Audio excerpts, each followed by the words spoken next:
appreciate your patience. They would have to. Had a phone call I had to take. And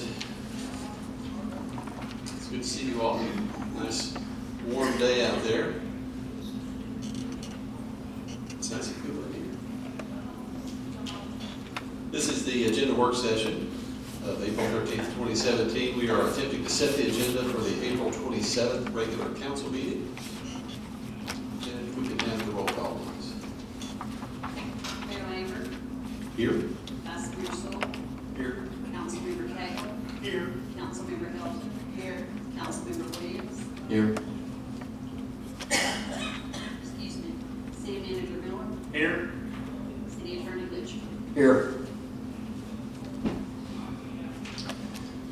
Potentially a lot of items on the agenda for next time. What would be scheduled as old business next time on second and final reading, so we'll have first reading tonight, is ordinance number 1030 regarding garbage and trash, refuse and trash disposal. I'm sure we will have quite a bit of discussion about it tonight, or at least get the hit all the highlights tonight for sure. So if council would like to just wait until the regular meeting tonight, again, I'm sure there will be a thorough explanation at that point. Item B would be ordinance 1031, which would be rezoning case of 1506 Creekmore Road from C2 commercial to R1 residential. That would be before us on second and final reading. Again, that's on for first reading tonight. I believe the public hearing is tonight as well. And again, further explanation will occur during the regular meeting. Item C would be ordinance 1032. That would be a budget amendment, I believe. Would be, again, second and final reading, so first reading is tonight. If there are no questions on those items, we will proceed to new business. Item A would be public hearing for the Housing and Redevelopment Authority. Correct me if I'm wrong, if I say anything that's inaccurate, Mr. Attorney, but according to state statute, there has to be a petition signed by 25 residents of the city of East Ridge. That has been done. Those petitions have been turned into the city. There has to be a notice 10 days ahead of a date at which we have a public hearing. And essentially during that public hearing, the city council will consider if there is unsafe, unsanitary housing in the city of East Ridge. And if council chooses to, council believes that that is the case, then they will be able, at the conclusion of that public hearing, to vote up or down on an ordinance, or excuse me, a resolution that would create a housing authority, a redevelopment authority. I think that's it in a nutshell. Please. Oh, thank you, appreciate it. So that's the overview of that topic. Again, public hearing next time, so the public will have plenty of opportunity to speak in regard to that. That will be new business for next time, April 27th. Are there any questions now about that? Okay. Item B will be rezoning of 1516 Congress Avenue from R1 residential to O2 Hospital and Institution District.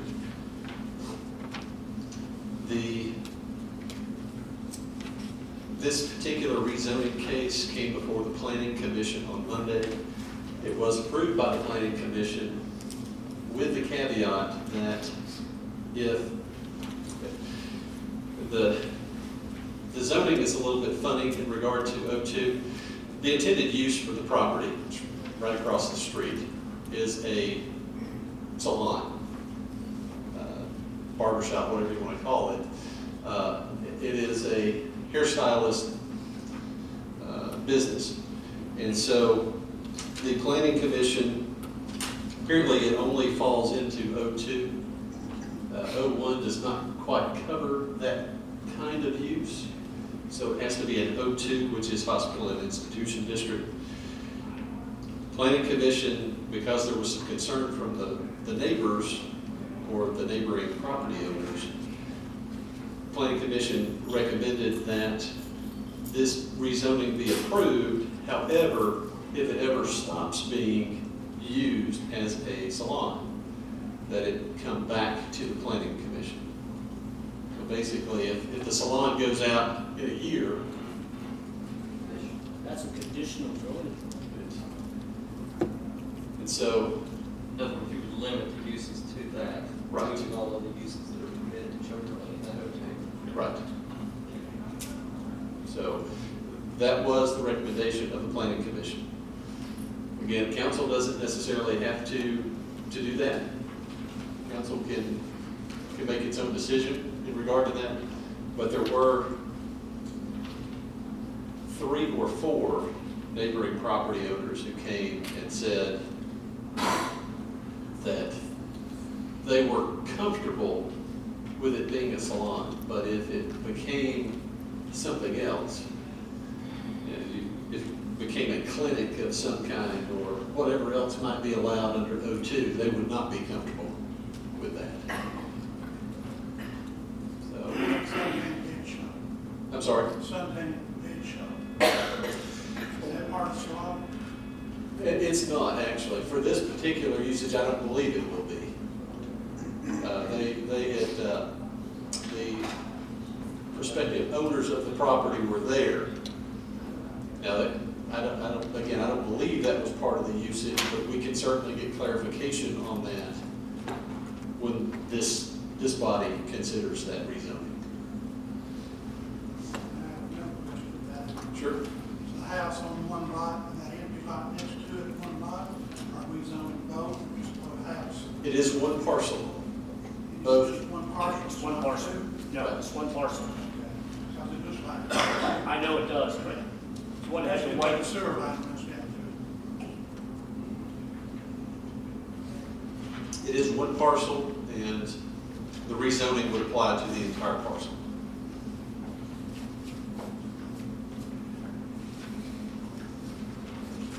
And again, we will get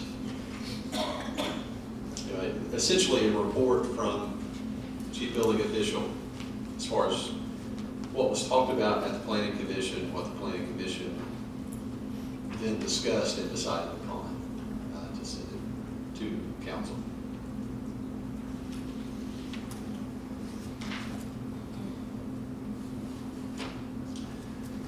Item C is a rezoning of 501 South Germantown from R1 residential to O1 office district. It is currently an office use. It has been for a long time. And the owner simply would like to have it rezoned. Of course, council is more than welcome to drive by and look at that particular parcel. There was no one here during the Planning Commission meeting Monday to speak either for or against the rezoning. I think that property is already an office anyway. It is.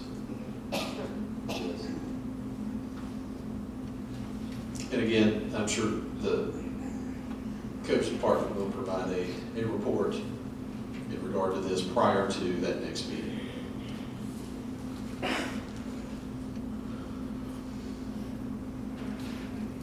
All right, item D is discussion of a request from Priya Partnership 2 to install a sign for the Econo Lodge on the La Quinta Hotel property at 6642 Ringgold Road. I believe that is a use on review. And so council has to make the decision on that.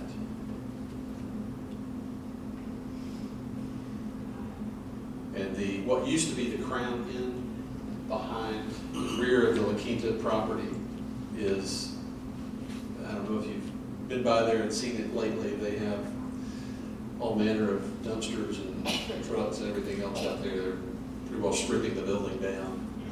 And their intention is to renovate. And so this is a part of that process. I do have a question in regard to that, legal question. That hotel has been closed for over a year. It's been vacant for a year. The portion of it sits in a floodway, which we do not prohibit people building in a floodway. So now they're coming in just to do a paint up fix-up job, cosmetic job is what I call it. Can't we enforce the laws and rules and regulations and say you've got to bring that up to code, which means you've got to elevate it out of the floodway and make it adhere to our codes as they stand today? Yeah, we may, yeah, is it zoning to that property? Do we know? So regardless of the zoning, it's been a hotel, but it's been closed. It's been closed and vacant for as many years as it has been. It's been vacant ever since I've been here. Some people know, residents know longer, better than I do how long it was. But in other cities out there, they would have to bring that whole development up to code. They can't bring it up to code today because of course it's been a floodway. We don't allow buildings to go in floodway unless they provide a first floor elevation under the FEMA documents, floodway maps, bring it up. And then, has the whole operation been out or just a portion? It has, that entire building. I don't know exactly when it was actually vacated, but I know it was empty by September of 15, because that's when the La Quinta opened after their complete remodel. And I believe that was a stipulation for them to be able to open. This was like a corporate thing. This was not the city saying this, but in order for La Quinta to open, the property behind them had to be closed down and vacant. Just because of conditions that were there. Yeah, I met with the owners of that several months ago. We were talking about doing since that's a border region, to work something out there. At that time, I thought they were looking to tear it down and building the new one here that would meet the codes. And I just found out the other day that that's not what they're doing. That kind of, that's just facelift on Well, paint up, fix up does not take care of the floodway issues.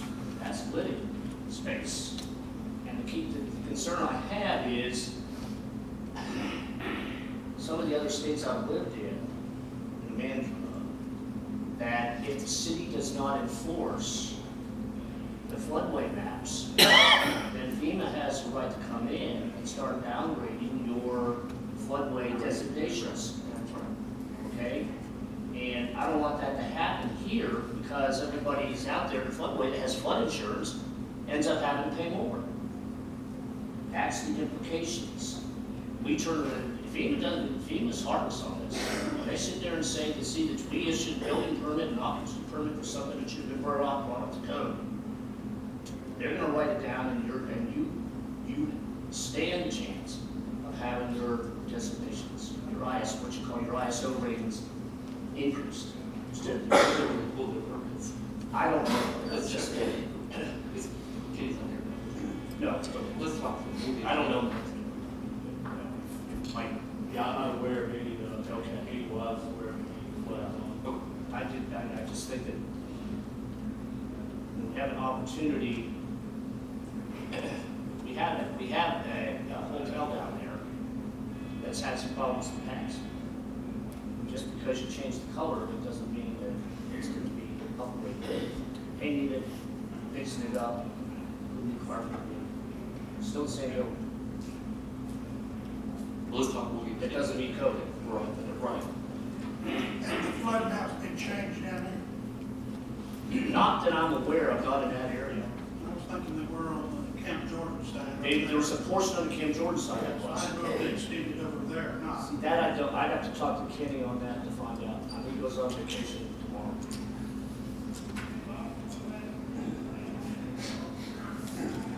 It's part of the, I everybody down there, part of that, down on the lower end down there, it used to be in the flood zone, I don't think it is anymore. Along I-75, I think you're right. I was checking the flood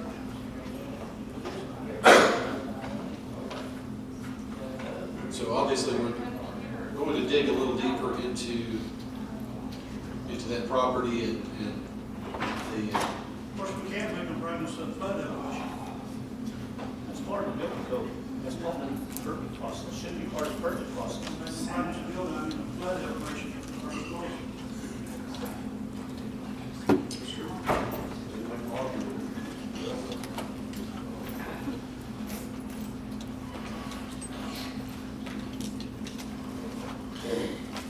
so again, that will be considered next time during new business, item D. Item E is a discussion of a request from Clyde Locke to install a billboard at 6726 Ringgold Road.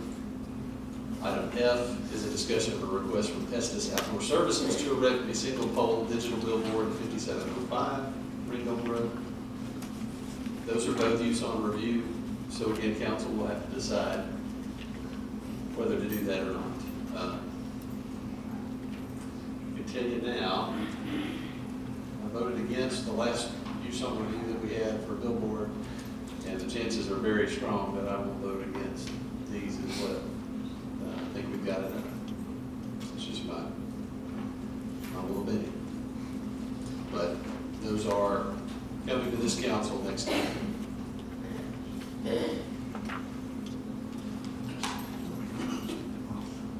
Item G is discussion of ATVs in residentially zoned areas.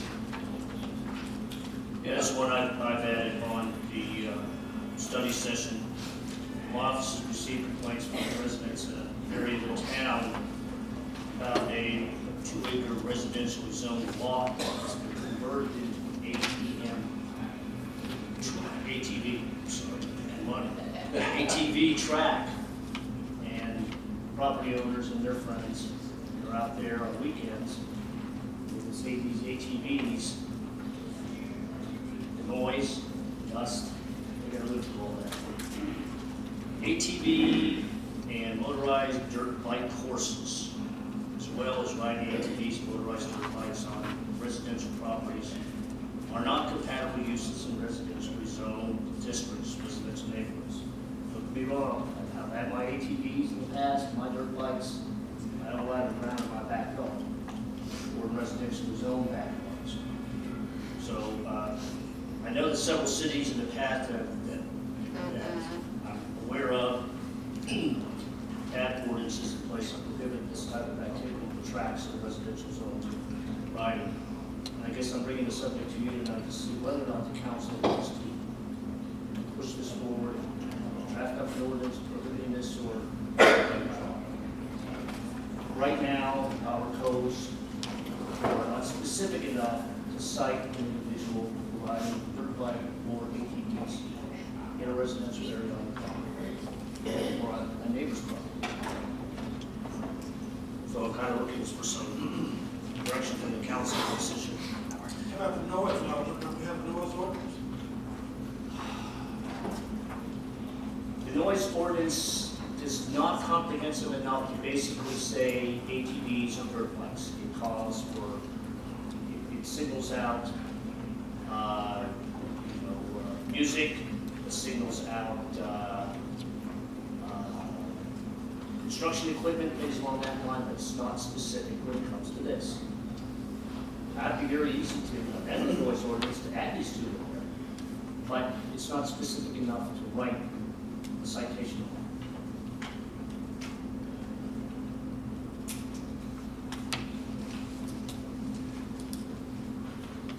I don't, my personal feeling, I don't have a problem with someone riding an ATV or dirt bike on their property, like behind their house or something, if they're, I think if they have a track, if they created a course, There's of course been some statute. that probably goes beyond beyond the realm of what is reasonable. I would hate to live next door to that. Well, the key to it also is this is a 2-acre tract that's vacant, they own the property. They're not charging anybody. And you and I could take our ATVs over there and ride.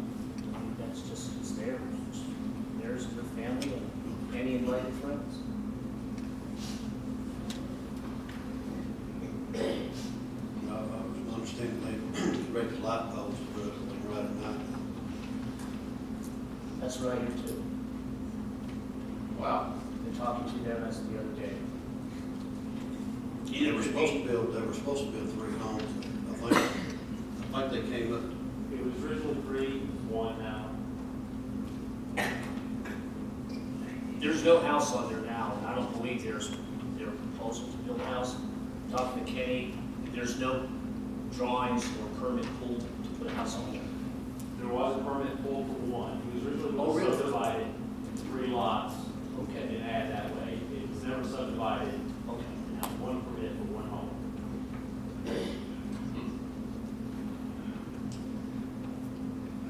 Yeah, I'm just thinking,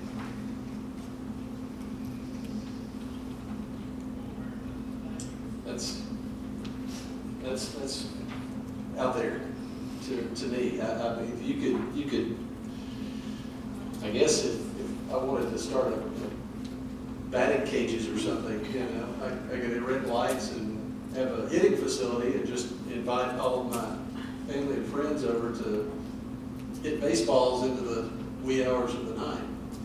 That doesn't seem reasonable.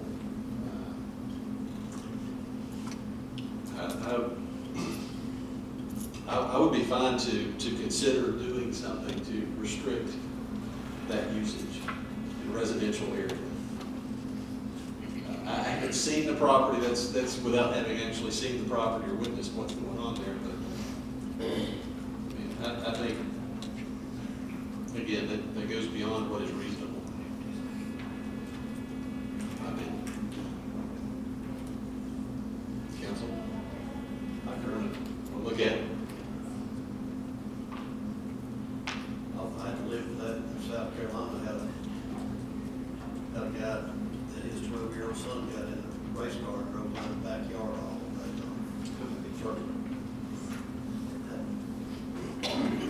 I would probably need to do, because this gentleman goes in there and builds $250,000, $300,000 house on top of that hill with really super duper.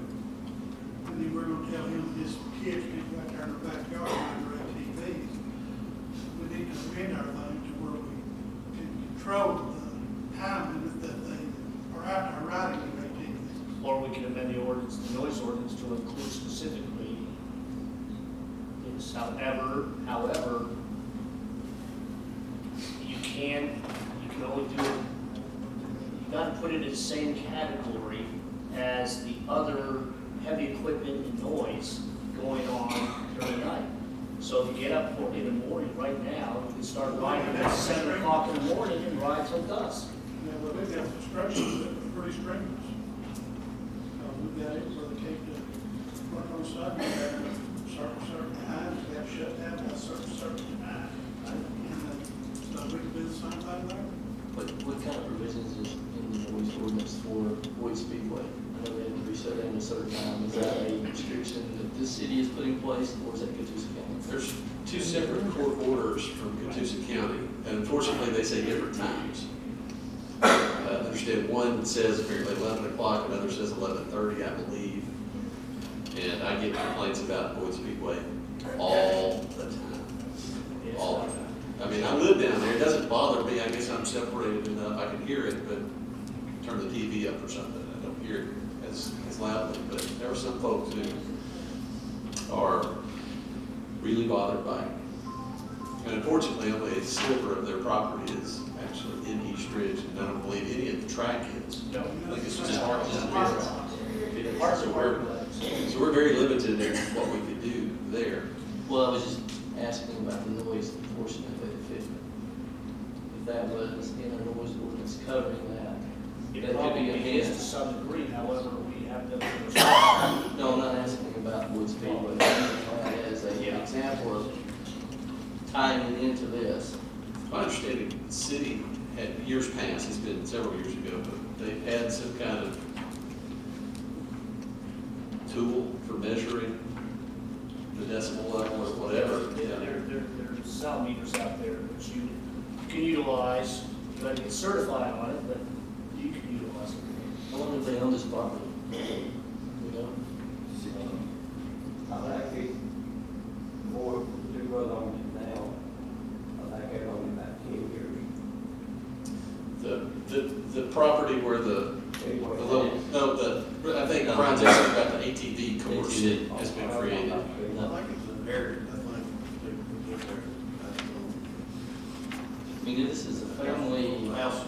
passed down, and they've got houses built around them. I mean, I understand the rent right to buy an ATV, and they don't need to make a business out of it, but I think there needs to be some kind of ordinance to prevent them late at night and bothering neighbors.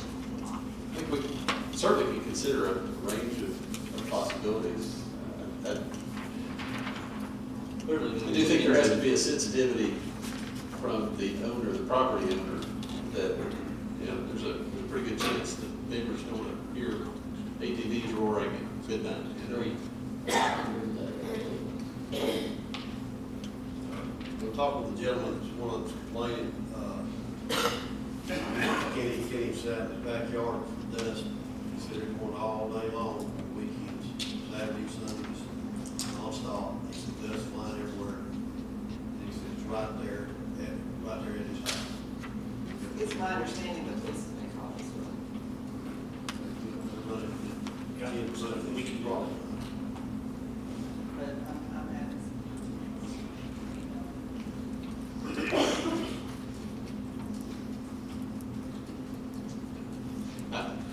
I definitely would like to leave this on for next time, and whether we actually take action in any way or not. You go to study session? Well, I would just move it, go ahead and move it to the regular meeting. And in the meantime, probably would be good to pull all the information that we have in terms of noise ordinance, as well as what restrictions might be in place in any other way. A copy of the fairly recently passed rules for construction near or in residential zones. So if we want to go that direction, we can go that direction. We have several different options available.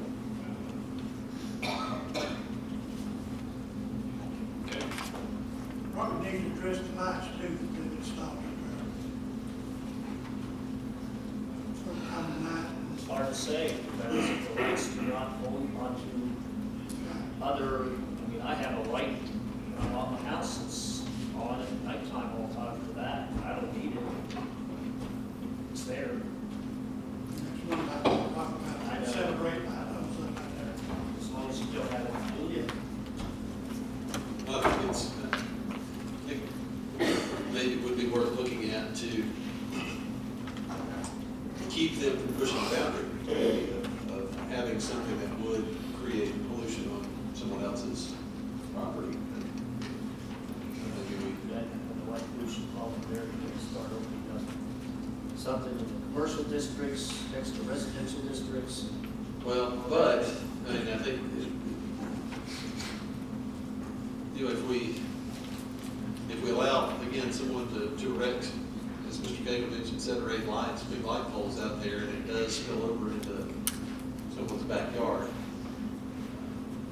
they could leave them burning all night. That could be an issue. So, yeah, I think there's several different avenues that we would have to explore here on what to do about this. I can understand why someone would be complaining, that's for sure. I think they're taking it from a recreational competitive type.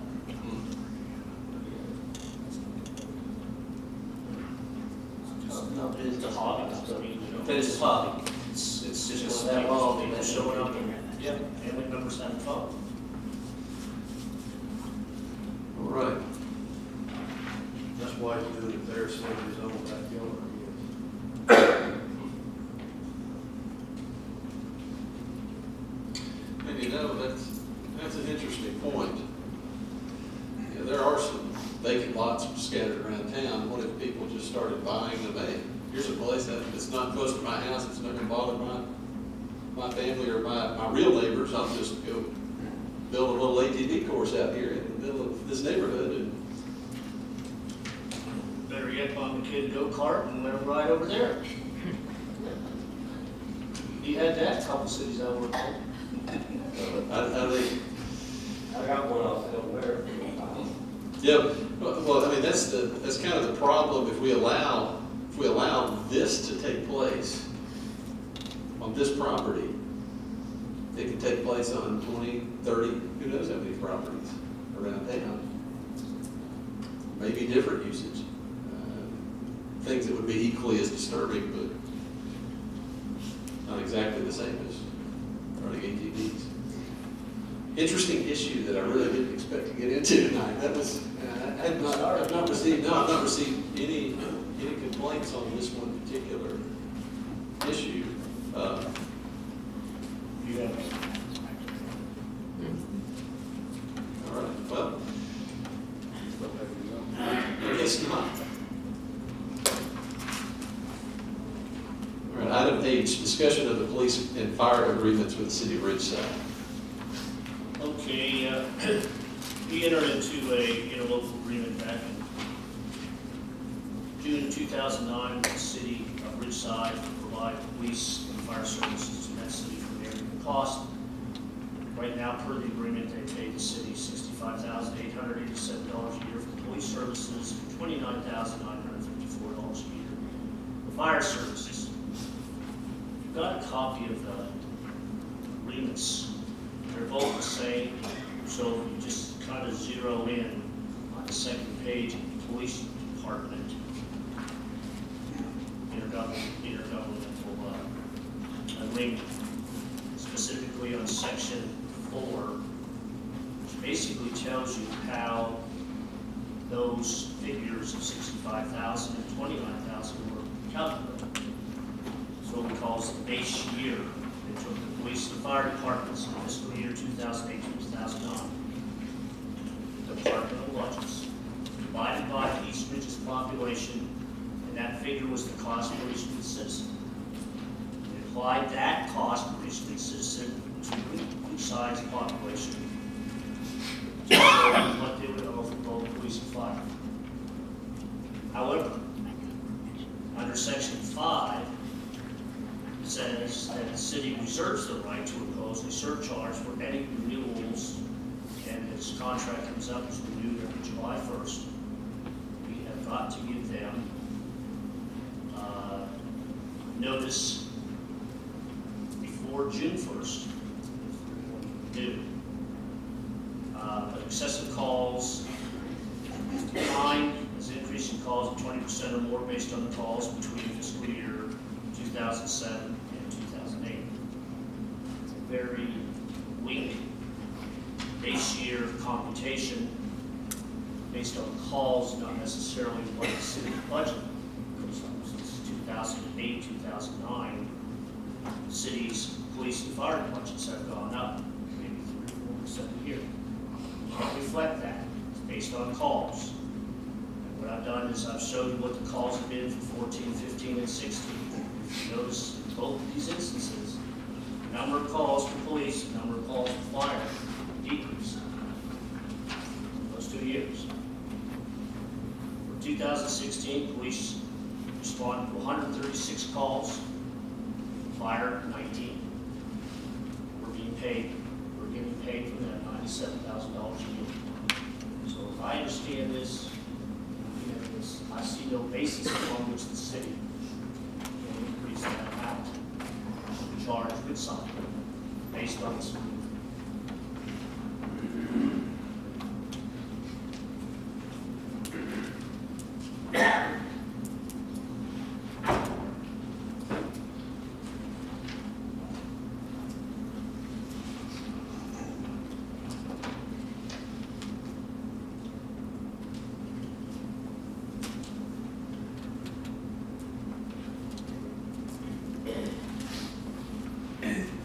Have you talked to Chief Reed about, is it in, Chief Reed? I was gonna ask, is it inconvenience for our police department to run calls from Ridgeside? So,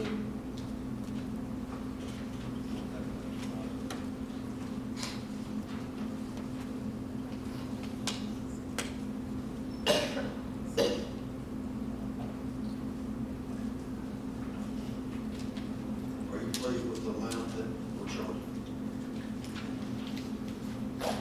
It's a good amount. I mean, when you're talking about responding to 136 police calls and 19 fire calls, we get $97,000. Yes.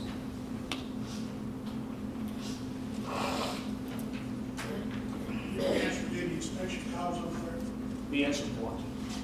One code enforcement call, I know there was some discussion on that, but the table, and then it was dropped. So we never increased the fee on that. And I was gonna study that, and talking to Kenny, we had one call over the past year and a half, I think, on this side. Not to rehash that issue, but there was, I think, some jurisdictional issues there as far as. There were some of the courts, yes. Right, if there was a code enforcement case that, where they needed to be cited to court, where would it go? So I think that was part of the discussion. We would have to bring it up. We could like a citation. Something like that citation to this side. Take it. The bowling one issue, I just, really kind of insignificant when you look at the police and fire departments.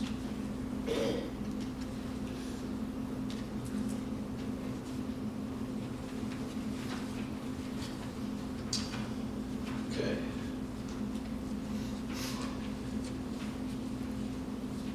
Next item would be item I, bids for traffic signal straight poles.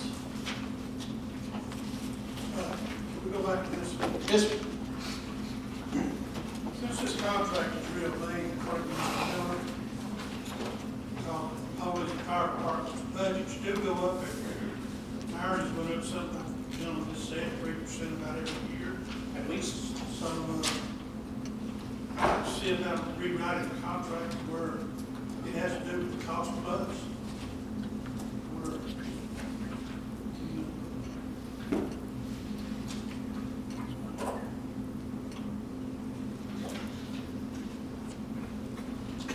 we're assuming the cost of our salaries, our fuel, our cars, our insurance.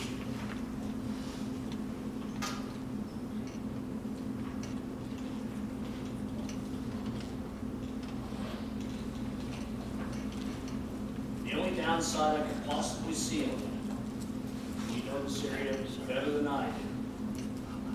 But if we were to propose that to Ridgeside, they said, no, we're not going to, because we feel that paying the city $97,000 for less than 160 calls a year is a good amount of dollars. And then they turn around and offer the same thing to the city of Chattanooga, and we're out about $7,000. That's, They won't that's, give you Chattanooga, but I've already heard that they're funding the county. everybody's looking for money. $97,000 is 1.5 police officers. Or one police officer a car. So, that's the downside. Hamilton County could do it for 103, or 97, or better price. That's the downside.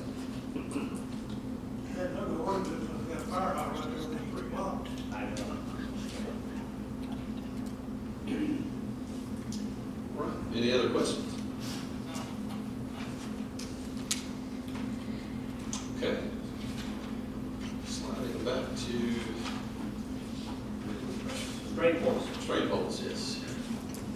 have Amanda that's going to give us an update on this one. Amanda Miller? Yes, Mayor and Council, we have set out to bid for the traffic signal string poles. These will go in at exit 1 when we start construction. Because of the new intersection, we are gonna require new traffic lights there. However, if we were to wait until it's time for construction, which could still be another month or so away, it takes a great deal of time to get those poles in. And you could put some temporary poles in, but that's really not safe.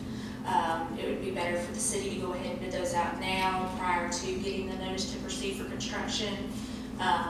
We wouldn't be able to turn this into the state for this particular project. However, we can turn it in for the Border Region Act and get our money back that way. So in essence, we wouldn't be out any extra money at all on this project, but it would be beneficial for us to bid it out and accept those bids coming at the next council meeting. I think you mentioned we're talking about an 6 to 8 week lag time once these string poles are ordered. And if we have the contractor come on board and he orders them, that could put this project set back. We can't afford that. Right, we would end up probably being somewhere late summer before we were able to get those poles in, and that's putting us very close to our November, December deadline that we want to meet. So we'd rather do that now, because we're still waiting to notice proceed for construction before we can even appoint a CEI engineer. So we're still, right now, trying to get the notice to proceed for right of way, and that shouldn't take too terribly long. And then once that is complete, maybe less than a month, we'll be able to get the CEI. So we're looking right now at roughly 1 to 2 months for getting that, and then you would add the additional 6 to 8 weeks. That's still a lot of time, so we want to go ahead and get that done now.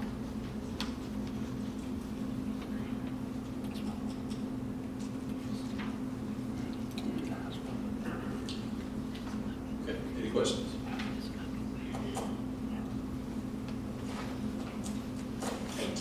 Thank you. Final item on this agenda is bids for roofing 9 city structures. Yeah, we've got, we're going out to bid right now. We'll probably have these to be open and awarded at the next meeting. I believe. These are, most of these are, I'm sorry, Bid opening April 20th. April 20th, and we'll have this for award on the 27th. We've got monies appropriated in the building and maintenance fund. We've got kind of monies that we have not spent so far this year. I'd like to get them appropriated to get this work done, needed. So we put together these 9 replacement roofs, predominantly either out of Camp Jordan pavilions, storage buildings, pump house, tractor shed, and then the street and sanitation building. So we're talking about 9 structures, new roofs, totaling 7,818 square feet. The money is appropriated in the budget, and I'd like to get this work done in this fiscal year, so I don't have to budget for this next fiscal year. Because next year's budget is tight. We've got the dollars appropriated in the building and maintenance fund to get this work done this year. This work can be completed by the end of May.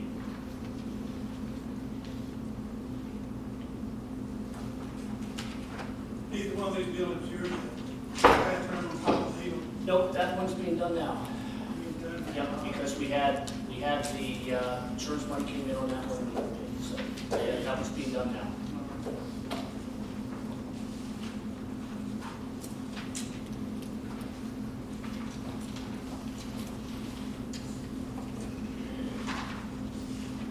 Very good. Takes care of everything on the agenda work session in preparation for the meeting next time.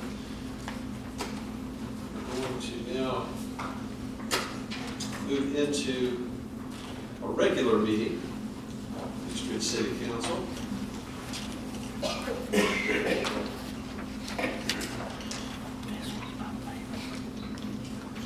Janet, if we could have the roll call, please.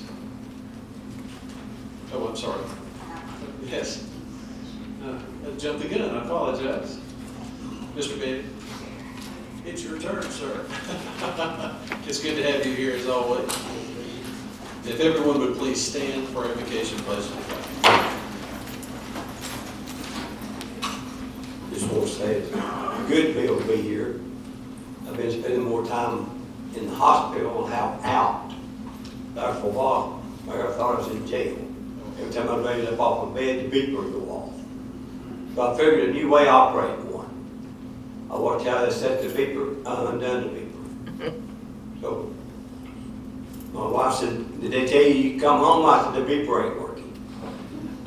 But yeah, it's good to be here with all of you. Appreciate each and every one of you, the job all of you are doing. Appreciate everybody here. Let us pray, please. Our Heavenly Father, we come to you tonight, Lord. We thank you for the honor to be able to be here at this meeting tonight. Thank you for the ones that's running our city tonight, Lord. Watch over each one. God, our taxpayers, the ones that are senior citizens, and everybody else, Father. And Lord, most of all, Lord, we thank you for loving us and caring for us. And Lord, those young are fighting for our country tonight, Lord, we ask you to watch over each and every one of them. Help us, help our city go forward. In Jesus' name we pray. Amen. I pledge the flag, please.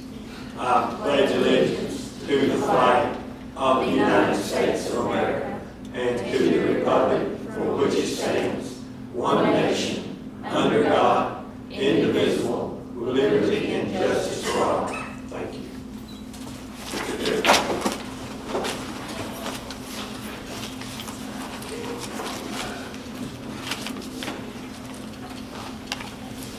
Thanks, sir. Thank you, Mr. Manning. We appreciate that very much as always. Well, thank you for being here. Now, Janet, if we could have the roll call, please. Mayor Lambert, Here? Vice Mayor Stoll, Here. Councilmember Cagle, Here. Councilmember Hilton. Here. Councilmember Williams, Here. City Manager Miller, Here. City Attorney Richmond. Here.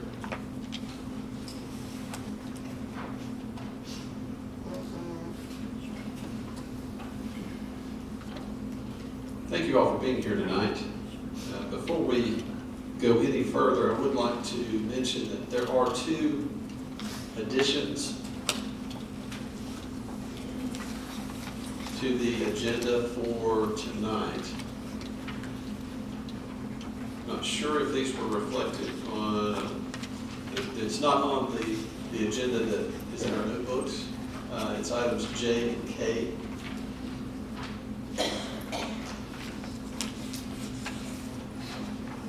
Item J would be approval for the city to purchase tickets for the Optimist Club barbecue at Camp Jordan on May 6th.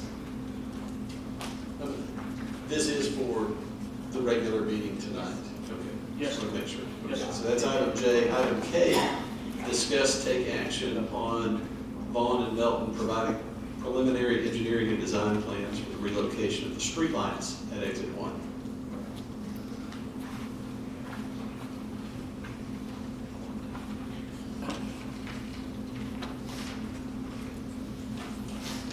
All right, at this time, I understand Chief Reed has a presentation he would like to make.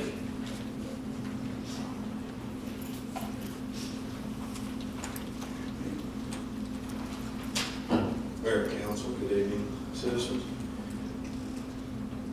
Dedication in any service is fantastic, especially when you have as many years as one of the employees that we're honoring tonight. Ms. Shirley Huff has had 38 years with the school patrol here at the East Ridge Police Department. When you look back to February 1st, 1979, it's been quite a while ago, and all the students, parents that have dropped off the several thousands of kids that she's helped cross the road safely to get to that point, we felt that there was just no way not to honor that. Shirley?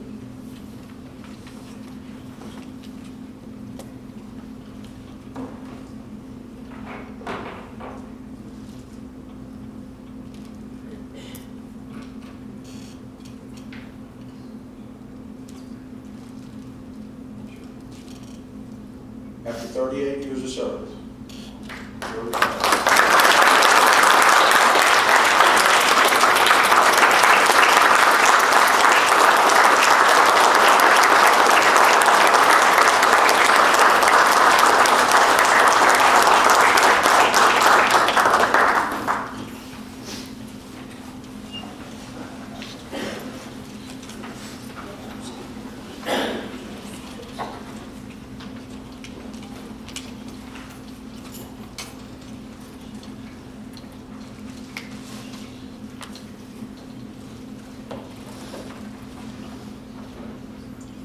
We are very grateful for your service.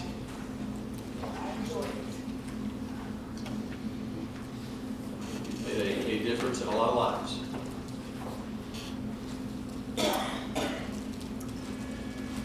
Excellent. Those are the best parts of the council meeting. You get to witness things like that. It's excellent. All right, I trust everyone has had an opportunity to review the items in the consent agenda, the minutes from the March 9th agenda work session, as well as the March 9th regular council meeting, and then also the February 2017 financial report.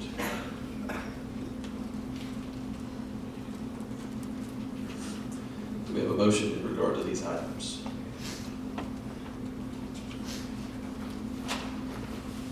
Motion to approve consent agenda. Second. We have a motion and a second to approve.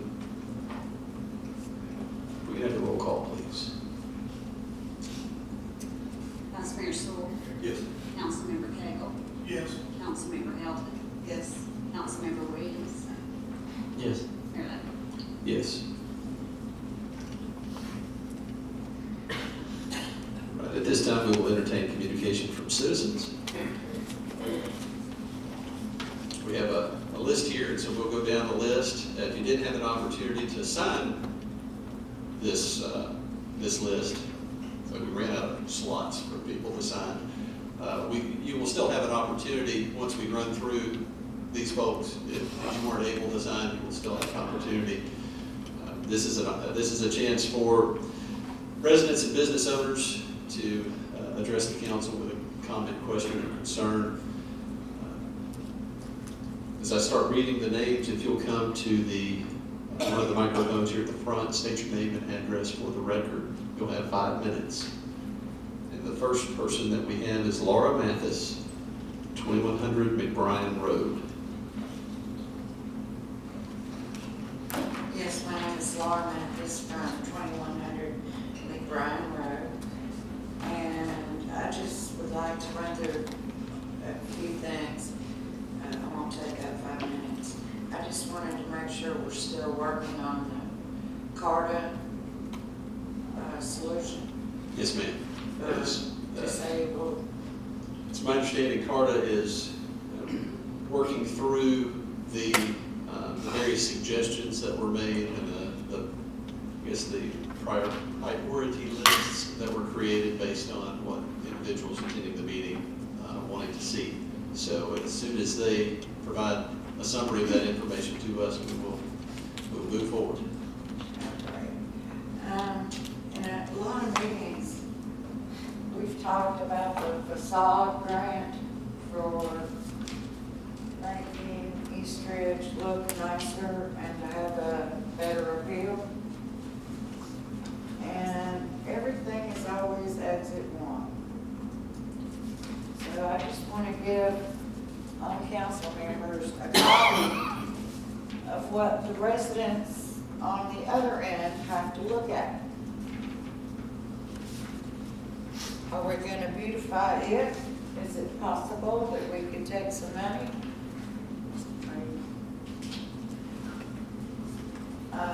Is there any way we could budget to schedule a regular cleanup, or, that's pretty bad looking. And you're leaving East Ridge, and this is the end of East Ridge where most people are homeowners. And those are the people we should be really concentrating on. We have, half rentals, but at this this particular end. Most people are homeowners. And that's embarrassing to me to be a citizen, to see that when I go through the tunnels. I think certainly there is opportunity for us to do something there. Now, as far as what's in the foreground with the land there and looks like debris on the ground, looks like there's a couple of bottles there, and a styrofoam cup and bag, a couple of other things. That may very well be private property, I don't know. It's kind of hard to tell from this angle. It could be in the right of way. I think that's, we need to clean that up. I'll have the city crews do that. It's kind of hard to tell from that, but certainly we can do that. And I don't know, we can certainly have a conversation with TDOT. I know TDOT maintains the tunnels. And some years ago, they were very particular about what could and could not be done there. But we've established I would call it a great relationship with TDOT in the last few years. And so I think they would certainly be willing to listen to anything that we wanted to throw out there. And I called the barn nursery, and they said they would give us the .org tax, where they don't charge taxes for the plants or the flowers. And they will also come look and give you an idea of what they could do to help us. So the barn nursery will work for us. And on the recreation meeting, some people had written a couple of things on there. I don't want to call any out, but some of the activities would require that the city hire someone to supervise some of the activities that were suggested. It would just not be safe to implement something that people could follow and crack their head open on with nobody watching, right? So when we get into that planning, take that into consideration. Because we really would like to get something that doesn't need to be supervised, right? Unless you want to hire an additional, but Ideally, something that would be unsupervised would be good. kind of like an urban garden, is an idea. I think there were several good things just from what I saw. I got there maybe 30 minutes, 45 minutes after it started, but by the time I got there were several good suggestions already. So I think we will probably have another meeting. Get the thumbs up from the back there, yes. It's on for discussion tonight's agenda. Yes. Okay, So- well then, thank you.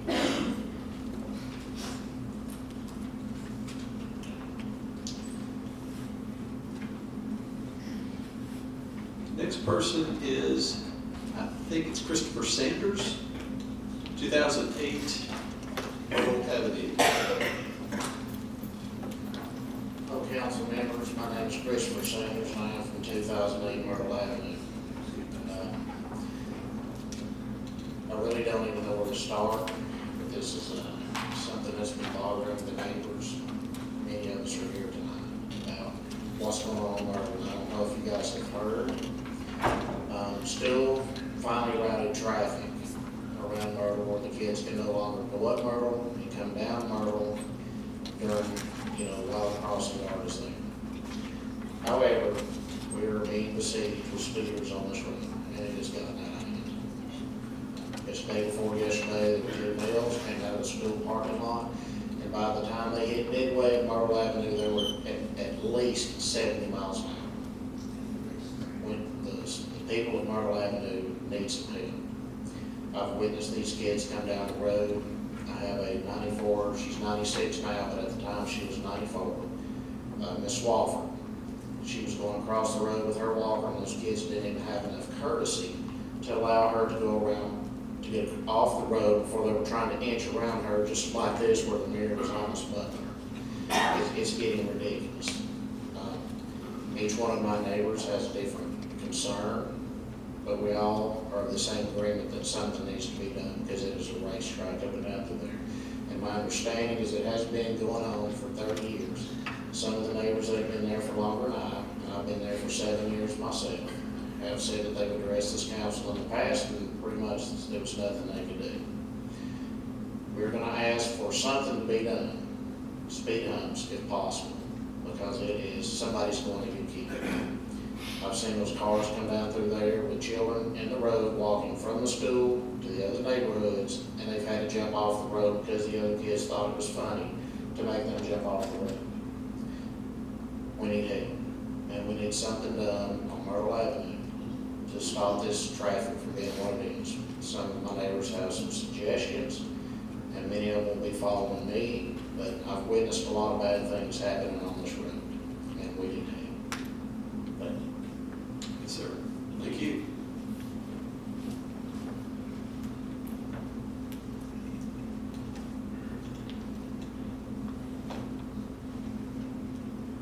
I'm probably gonna get the last name wrong, and I apologize ahead of time. Andy Alier?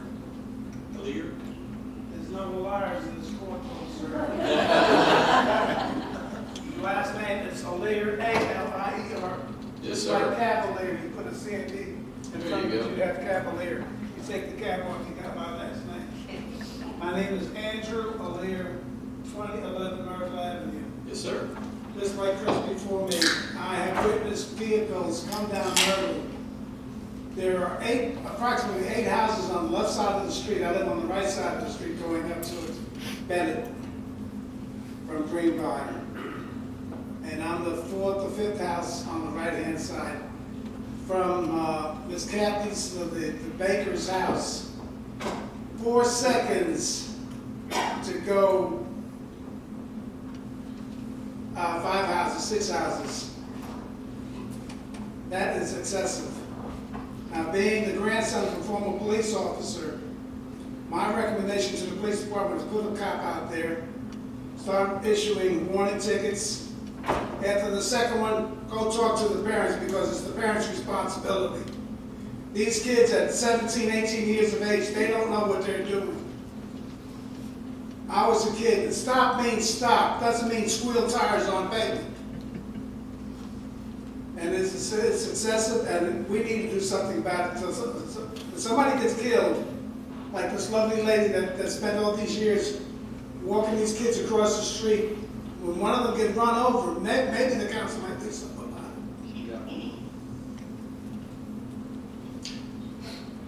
Thank you. Appreciate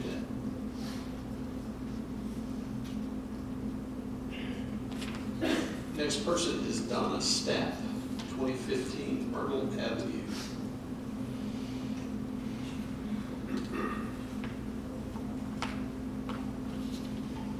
Hi, my name is Donna Stiles. I'm at 2015 Myrtle Avenue, and I have video of what they have told you about speeders coming down our road. We have stood out there and even tried to get them to slow down. We either get Sarber or cuss that with every word there is. I went to check them out one day, and this gentleman comes flying from the school. I assumed he was a teacher because there were no students with him. He comes flying straight across, does not even stop coming out of the school. And I'm standing there, he's coming at me, I'm going, slow down. He comes straight at me, at my mailbox, from the other side of the road. Yes, something's got to be done. You know, we can't protect our neighbors and these kids from school with all this crap happening. I wouldn't want to be my child funeral. You know, if nothing can be done about it, it's going to be on somebody's head. Schools aren't doing anything about it, so if y'all can't do anything about it, it'll be on your head when you come to their funeral. Thank you. I certainly appreciate the fact that, you know, there are concerns. Larry, you've been here longer than I have. I've been here almost 9 years. I don't recall having heard about this situation before. Now, I'm not saying it didn't exist. I'm just saying. I don't remember anybody complaining to us and maybe complaining to the police department or something, but, I know the mayor used to live on this street. Right. Mike Steele did. Mike Steele. Right. So you know, again, I certainly appreciate the concern, and we'll continue down the list, but just so everyone knows, it's not something that I've heard of before, or that potentially other council members have heard about. We've not done anything about it, or we've ignored it. This is the first time I've heard of it here. Is there a reason that traffic is routed down that street? Would it not be? Into the student parking.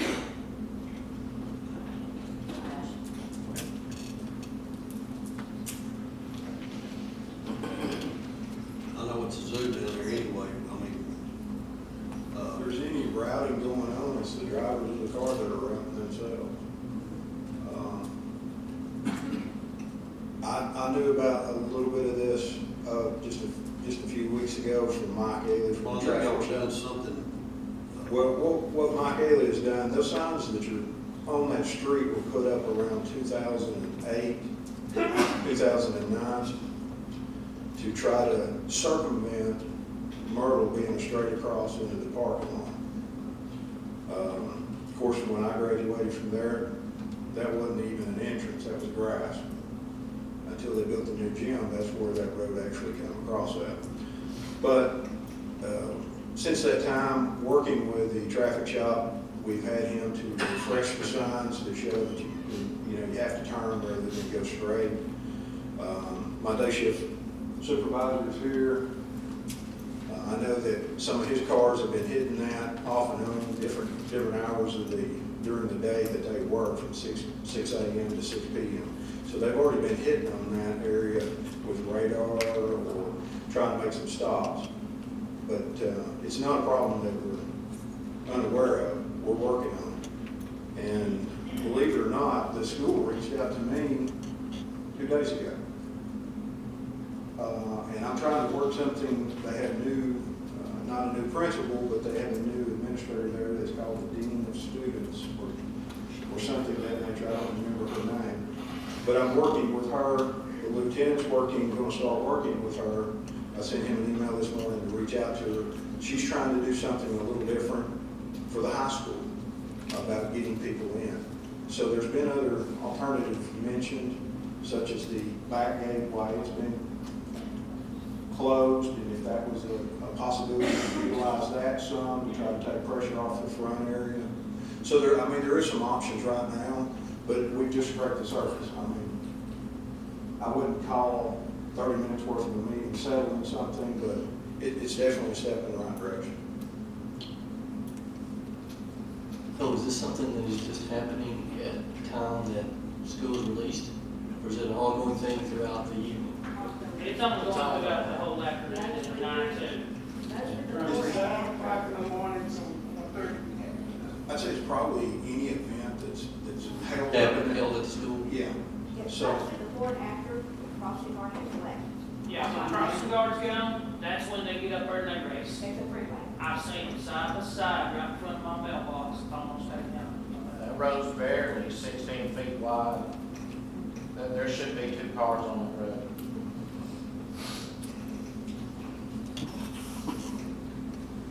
Thank you, yes, sir.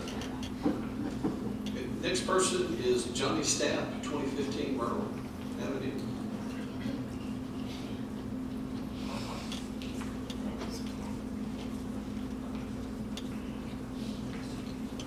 Good afternoon, ladies and gentlemen. My name is Johnny Stout. I live at 2015 Myrtle Avenue here in East Richmond. I was a firefighter for 21 years down in Catoosa County. It's sad to call a parent and say, hey, your child's been hit because of speeders in the school zone. My question is, why do y'all have 25 miles an hour at Myrtle? And on the other side of Commerce, it's 20 miles an hour. The thing is, guys, and I'm going to be honest with you, if something's not done to slow those people down, you're going to be working deaths. Greenbrier is the same way. Smith is the same way. Smith is catching what Myrtle caught earlier. It's not fair to them.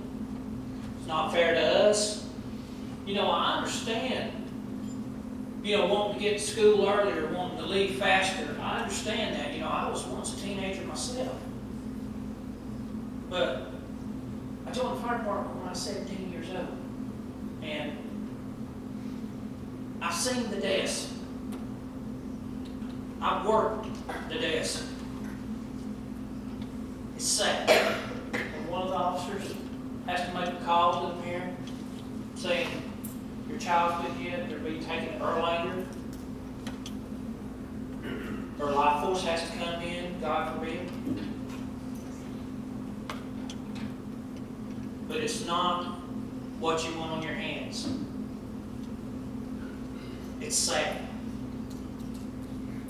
God forbid anything happens like that. I pray that it doesn't.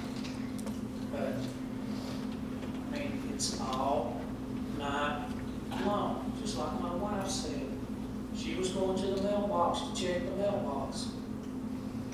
Somebody swerved in the other lane.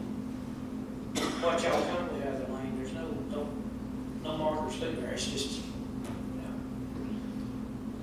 But I almost hit her. And when any of y'all want your wives or husbands going to the mailbox, almost get hit. I don't count speeders. Not paying attention. You know, I'm sorry to come here tonight. I wish this issue wasn't even an issue. But it definitely is an issue. Like I said, I've worked when a child was hit. It's not fun, ladies and gentlemen. It's not fun. It grabs at your heart because somebody did not pay attention to what they were supposed to be doing. But it's an ongoing thing. It's murder, it's spit, it's Greenbrier. The question is, why is our road on 25 miles an hour when it's right across from school? Should that not be a school zone, just like Toppers? At 15 miles an hour is where it needs to be. It is a school zone.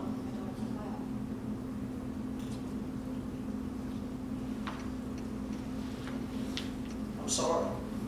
Something needs to be done. If it's not done, something serious is going to happen. I don't want to see it. Like I said, I live in 2015 Myrtle Avenue. I've had EMS experience, firefighter experience. I've done it all. And I don't want to work on here.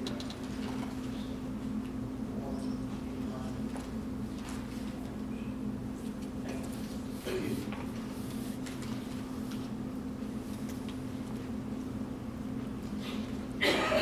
Next person we have is Jesse Fowler, 1219 Marlboro. Is Mr. Fowler still here? I saw him earlier. He may have still down.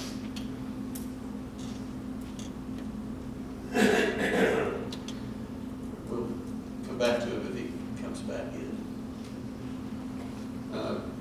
Chris Jones, 2006 Myrtle Avenue.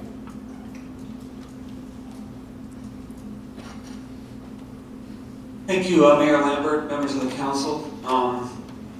There's been a lot of negative things said in the past few minutes. I would like to say something positive. When I called the traffic manager, I think it was about 2 or 3 weeks ago, to their credit, they had a radar sign down right next to my driveway that afternoon. And I think the next day they already started putting up temporary signs and things on the street. So I thank you for your response on that. 2006 Myrtle Avenue is my address. I've lived here in East Ridge. I like East Ridge. However, since I've lived here, you can set your watch by the Indy 500 that starts every morning at 7:15 a.m. and every afternoon at 2:15. I mean, it really is. It's like they drop a starting gate and they're just trying to see how quickly they can get down the street. And even when we had real bad weather, we had the icing last year, they didn't slow down. They took out a whole neighbor's fence. Of course, they never filed a report or anything, drove away. We also had an elderly woman that had a companion animal that lived up the street from us on Myrtle. They killed her companion animal. Nothing was ever done about that as well. So these kids are they're just reckless. And one suggestion I'd like to make that no one has made yet, I'm sure any good principal has these licenses plates of all these kids on file, I would think, in their office. And I'm sure it's not all of them, they're not all bad kids, but I'm fairly certain there are ones that are repeat offenders, and maybe backtracking that back to the principal's office, that would be another good solution. I spoke on the phone at length with the traffic manager. He said that speed humps were probably out of the question. It's a legal issue due to the insurance liability, is what was explained to me, that it's the liability that if someone were to actually damage their car, that it's actually, it costs the city money, you know, in the lawsuit of that. So maybe that's not a possibility, but we do need to have something done. Thank you very much for listening to us today, and thank you for whatever speedy action you can give us. Thank you. Thank you. Thank you very much. I think we could probably start something first thing in the morning. I think we ought to get an unmarked car, a couple on some of these streets. Kids don't know what's this. It's all right now.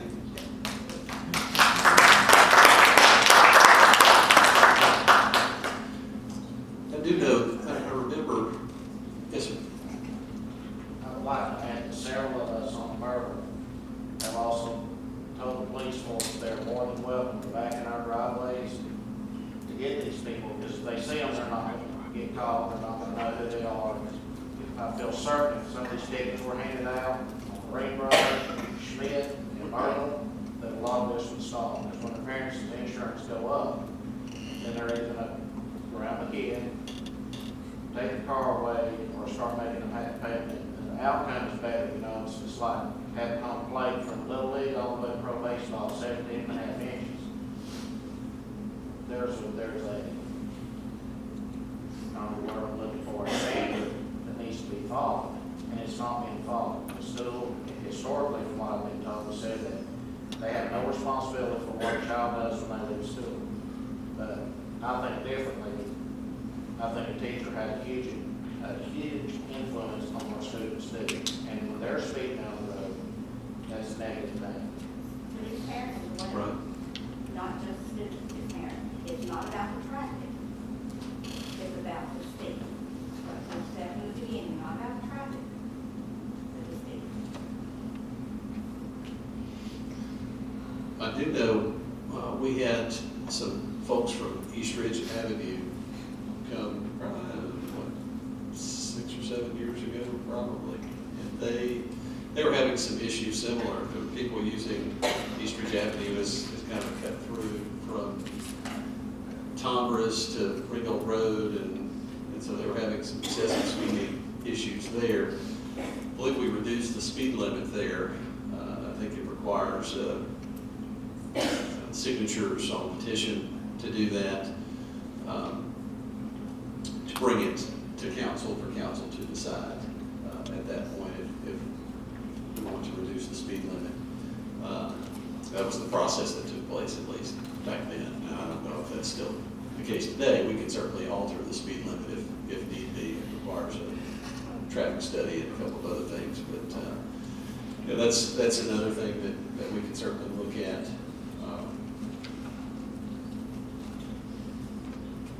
I think there are various things that the city can do to look at the issue. I'm grateful that you all are here and have brought this to the council's attention. I actually got an email this afternoon that was in regard to this, and it was the first I'd heard of it. And I said thank you for the heads up that there was an issue going on, and that we would probably hear about it tonight. So obviously it has a lot of people concerned.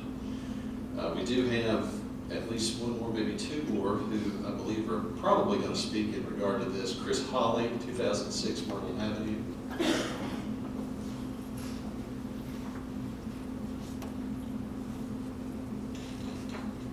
So that to add to the discussion that when we did get very immediate response to some calls that we made. We've called over the years, I've been there 7 years. And it's usually just specific speeders, and there'll be a police car there for a few days. Go back to being the racetrack again. One of the things that has occurred since action's been taken to enforce the right turn at the end of Myrtle, before they were just coming down Myrtle and straight across into the parking lot, what it has done is now impacting Smith, S-M-Y-T-H-E, just to the west of us. And so the students are now being required not to come up Myrtle when the traffic guard is there. And they are turning left, going up Smith, and now they are racing each other to see who can go down Greenbrier or Lazard or whichever to get to Tombras. So they're seeing, okay, if I cut across here, I'm going to beat you. And they're really, we can watch them going down Smith just flying. They're not just flying the one block, they're flying the whole length of it until they get to Lazard or whatever, and they're cranking. You can hear them squealing the wheels and coming around the corners to see who can get to Tombras first. So it's become a new game.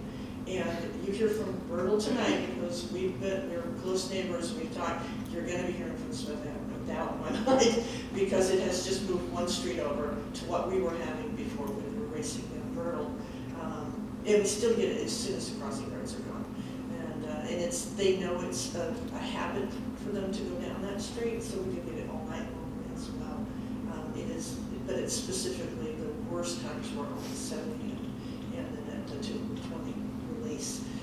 But like I said, it's just one of those unintended consequences. The poor folks over on Smith are not getting what we were getting for the last 7 years when I was there, and probably worse because they know it's a longer road, they can get to a much higher speed, and you can hear them, and you can see them, laughing at each other and joking as they're going down Tombras, because they got down Tombras, and those guys are, at the stop sign, so it's become a speed game, and it's even more dangerous that way. And we do have a lot of walkers on Greenbrier and Myrtle Avenue, the kids that are walking home. There are no sidewalks, so it's a dangerous situation. But we'll be hearing from Frank Smith and the other streets now that the problem's just moved over a street. Thank you. Yes, sir. I can sit there on my porch where I live at, and everything these people are saying is true. Because I can see them leaving the school there, you can hear them coming, you can see it down Tombras, down Greenbrier, and down Myrtle. Hear them locking the brakes up to stop at Greenbrier because that thing's about a block and a half long there. So it is a racetrack at the evening time, and the traffic has seemed to quadruple, especially down Lazard, down there. So it is a problem.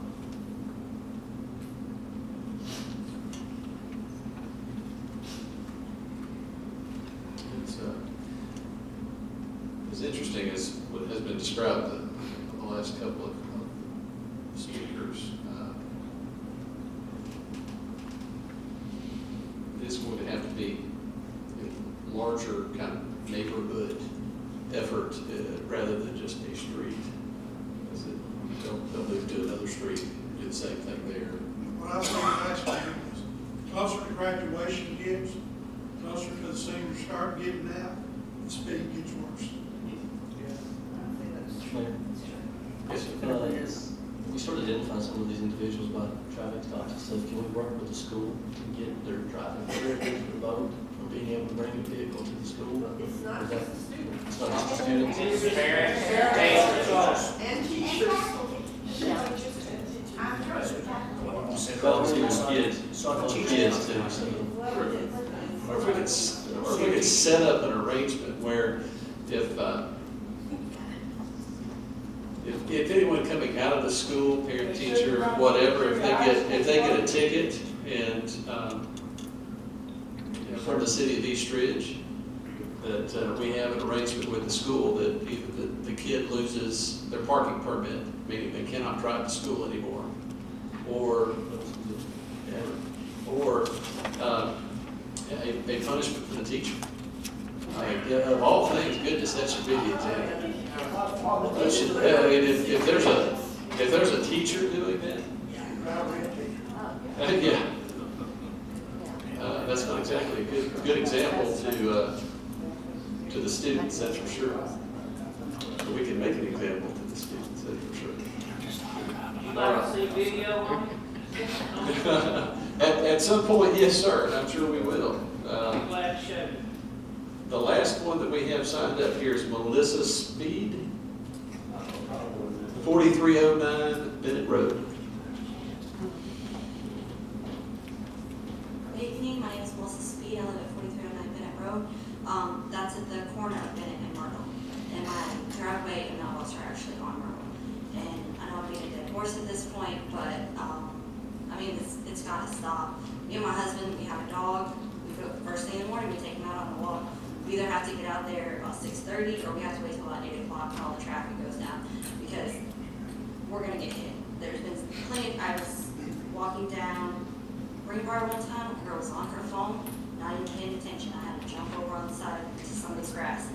And I screamed at her and she was just like, she had no idea what had happened. So something's gotta be done about this. And again, it's not just the students, it's parents avoiding, or just people, citizens avoiding that traffic, the school zone.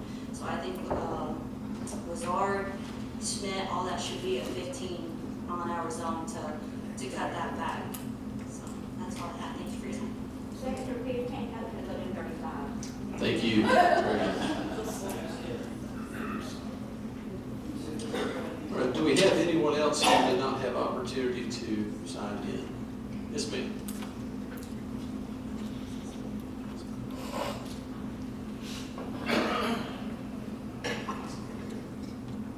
Council. Yes, ma'am. If you could just state your name and address for the record, please. Susan Ruth, 5312 Spring Street. My thing is, I'm wanting a dog park here in East Ridge. This has been going on for years. We thought there was going to be one, the Walmart's in on it, I think. But it wouldn't take that much, you know, to do it, I think. And at the time, years ago, I had 4 dogs that I had to load up in the car and take out to East Brandon to their farm. Now I only have the 2, but still, it's kind of a hassle. I have to load your dogs in the car, buckle them up, drive all the way out to East Brandon. When there could be one right here.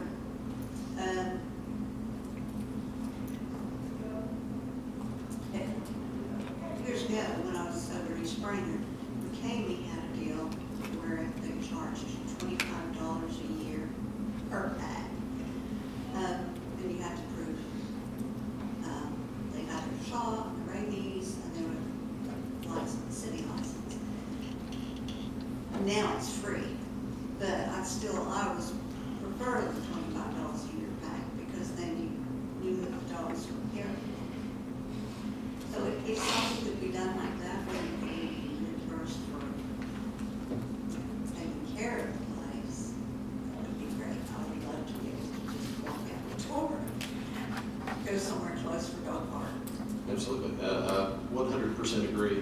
I know anytime you go out to Heritage Park there at East Brainerd, it is just packed with people walking their dogs. We've got the little playground there as well. They have a really nice setup there. And I think certainly we could do that. I know that was one of the things that was mentioned frequently, excuse me, at the public meeting for the Parks and Recreation Plan. That was one of the things I wrote down as far as something I would like to see. But there were other people there as well who said the same thing. So I have very high hopes. And yes, we have been talking about a dog park since probably, truthfully, I think it might have been mentioned like 08, 09, as far back as then. And we talked about it at length in 11, 12. It needs to happen. I have spoken to other people, you know, they were excited about it. Occasionally I'll bring my dogs over here. I think it's at this big piece of property. Beside the school? Yes. Yes. I mean, something like that would be perfect size. And it's pretty much fenced off already, basically. So something like that, you know, would be great. You know, we talked about Springville,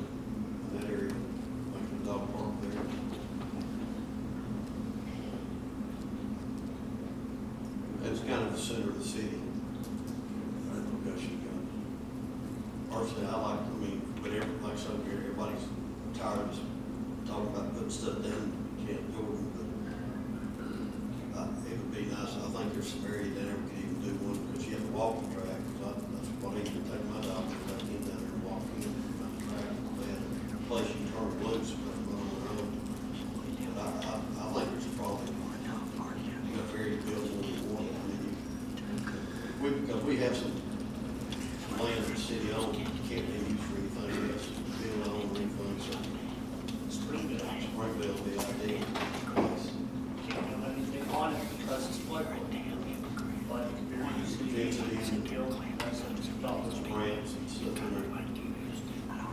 They do it Yeah, in 6 months. I'm sorry. No, you go ahead. I was saying, I don't think it would be that expensive to do that, even a couple locations. Right, and I think you're right, it's not that expensive, in the grand scheme of things, it's not an expensive thing to do, and we do, the city has enough property in enough different places where we could probably do more than one.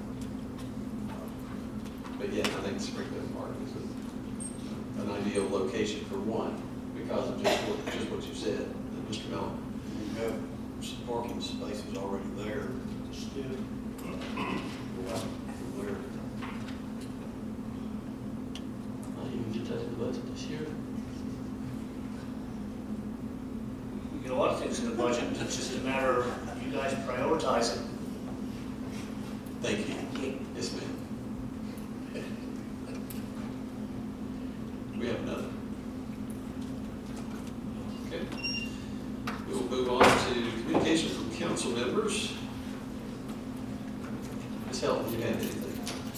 I just want to say to the residents on Arnold that I think everybody feels the same way, if we really want to do everything we can to help the situation. Thank you. Thanks for everybody. Yes, ma'am. Do you have anything? Sure. I concur. Well, we need to get to the bottom of it and help you guys out. That's totally unacceptable.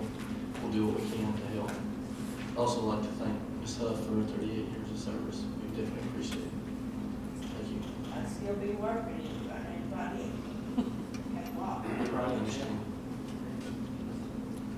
Mr. Silver?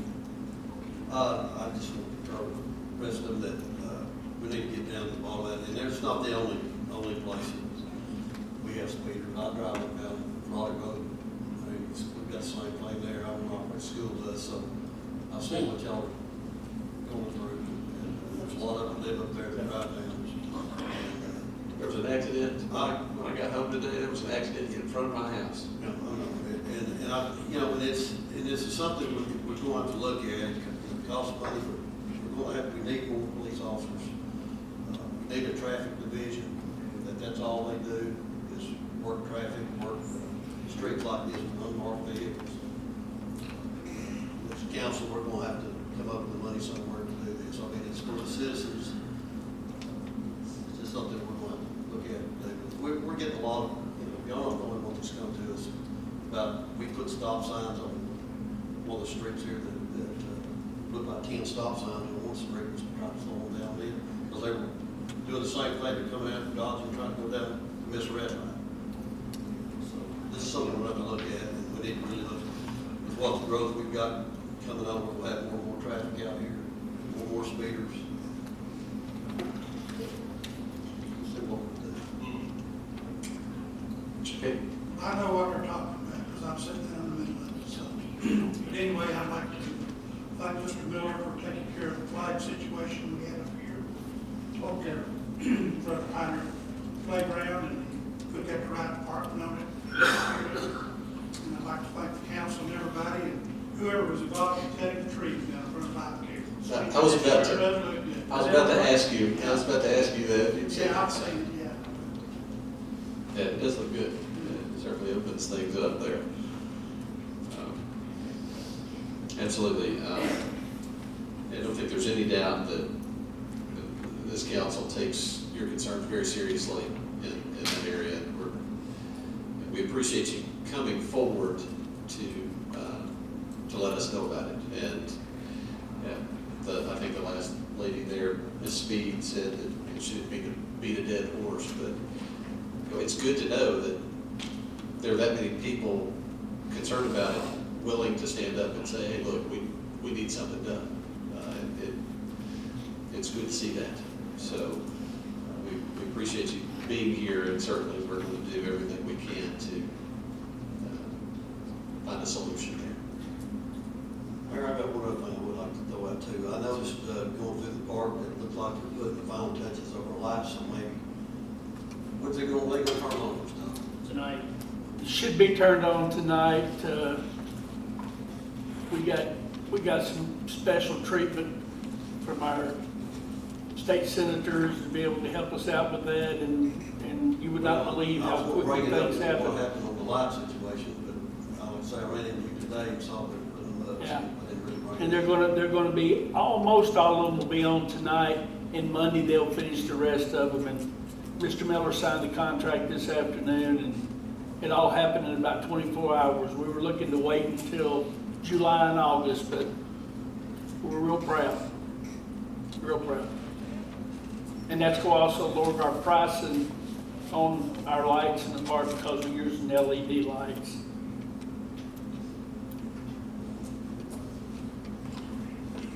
Definitely a lot of good things happening as the construction projects down there are going to get cranked up here pretty soon. I understand that the hotel that's going in there, the Vision Hospitality Hotel, is going to be under construction maybe as early as tomorrow. So that's it's gonna be built soon, at least started soon. Making progress on Dunkin' Donuts, Firehouse Subs, all over the floor there. So it's a lot of different things going on, and we're grateful to have the growth. Look forward to a very exciting period of development here in East Ridge. Also want to say what an awesome sight it was this past weekend. I don't know how many people went to Bugapalooza. Man, there were a lot of people there. It was packed out for that, but then also the Garden Expo was there at the same time. And, it was nice to see all those cars in Camp Jordan. That was really awesome. That's all that I had, Mr. Miller. I have nothing, sir. Okay. All right, with that, we will proceed to old business. Ordinance number 1029, which is before us on second and final reading.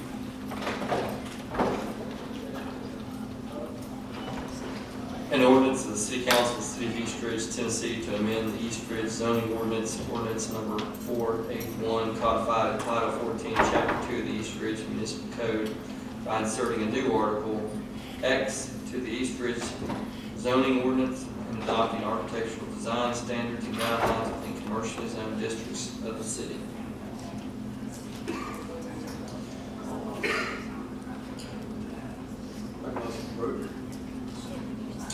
We have a motion to approve in the second.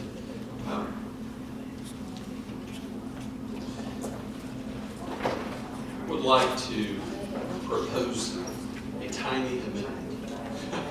Just a tiny amendment. Kenny and I talked about this 2 or 3 different times. We talked about it in the planning commission and kind of waffled back and forth on it. And finally, this is my last opportunity to say something. So I'm going to float it out there.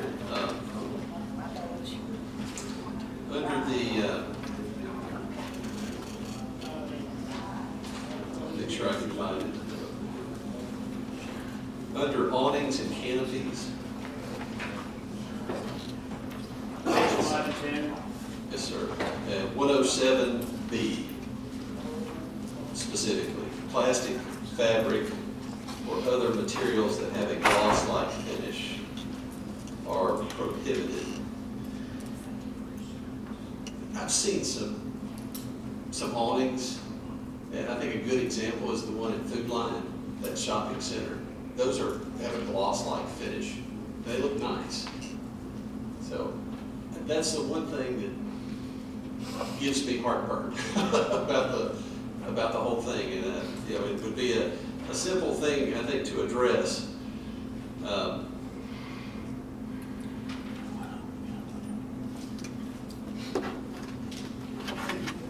It's 5 out of 10. Page 5.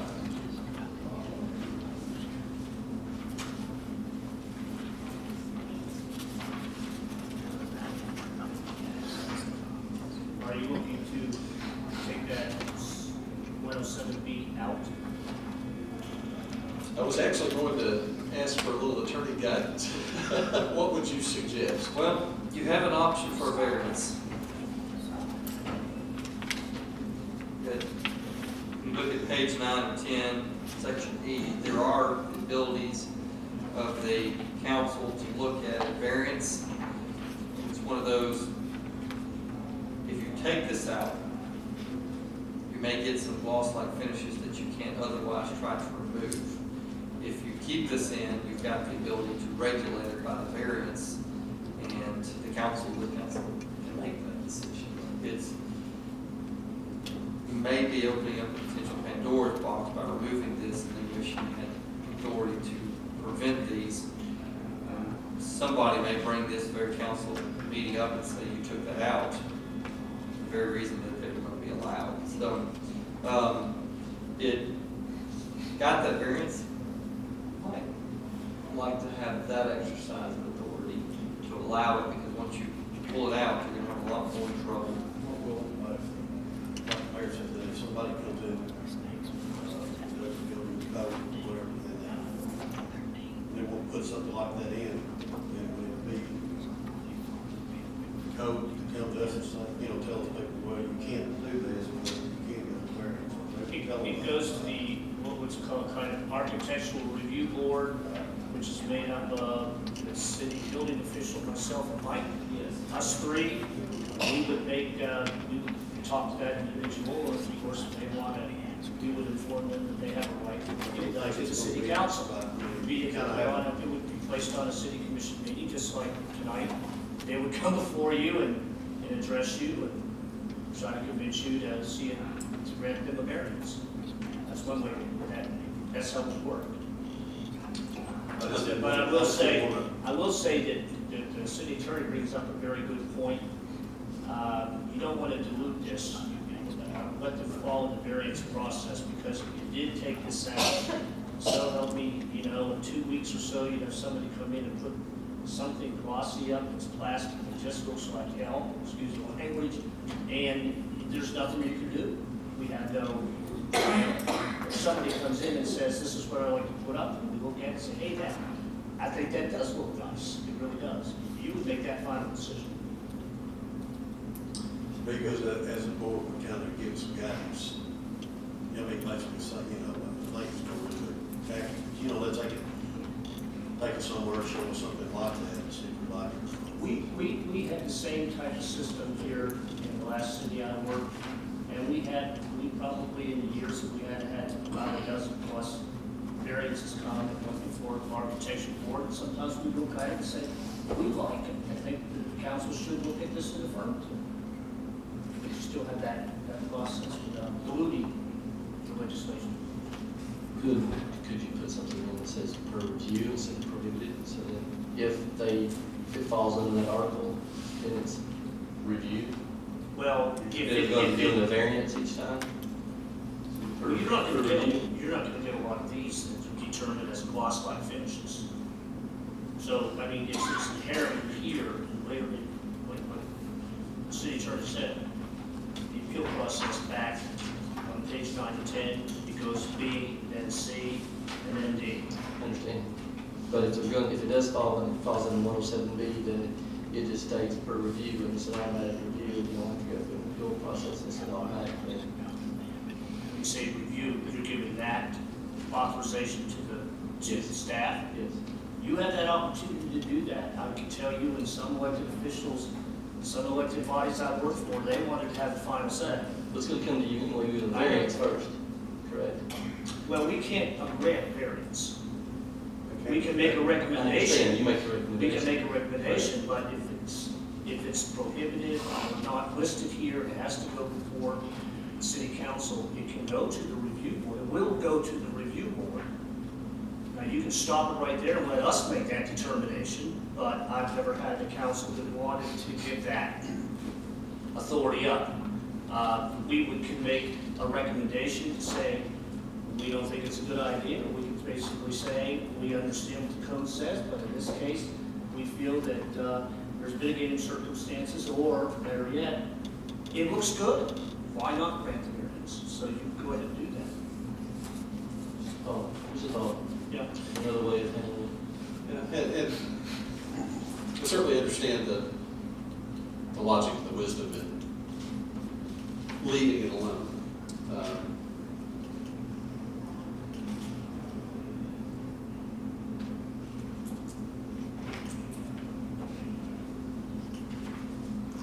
So, Councilman Williams, I think he'd asked, think- I think if I Give understood. you a little more time to think. I think if I understood your question was, if you said, are permitted upon review, you would be providing the authority to just any one of the enforcing the standard in the administration. In other words, and I don't know the individuals, but if there was just the building inspector or the building official, not the panel, the appeal of the, what do we call it, the review committee. If I understand right, you're saying if one of the administrators, upon review, approved it right there, then there wouldn't have to be the need to go into the variance process. That would, I understand. There was a thought, a suggestion. And that can be done. The only level of concern I would have there is if there is an approval on that administrator's decision, and this panel decides, we don't like that, there's not really the authority for this council to say, You can't override. wait a second, no, we don't want you to do that. It just sort of, it leads away to some of the oversight you can have. The appeal process and the variance process that we tried to put in here was rather a process that was not punitive, but rather it just allowed for the applicant that wanted to put something in that might be on the borderline under these standards, an opportunity for the individuals that are going to be enforcing it on a higher level, whether it be the design review or this panel, to give you all a chance to look at it one more and say, you know what, man, we want this to be a decision of this body, not one individual that may have it and can't be overturned. That's just my only concern of allowing it at the staff level. But I understand the idea of someone saying, well, you have to get a variance. That may cause some pause for some people. They might have otherwise put in a gloss one that you would have liked. And I get that. That's a tough one to balance. Without that out of city, the lines eliminated, it'd be basically the same thing as crossing the line. Could be. Yeah, I hate doing variances. I mean, I feel like you have concrete what it ought to be, but we have, variance coming up and change something, but still, I mean, I guess. But you're talking about design standards, a little bit different from the zoning issue. I mean, the zoning is more definitive. You cannot come up, I can tell you right now, because I've done about 5 or 6 of these before. This action you have in front of you is only 10 pages, but when I did in my last job was 30 pages, and we covered everything. You can make it as thick as possible to the point that, I mean, it's almost, but we've provided some benchmarks here.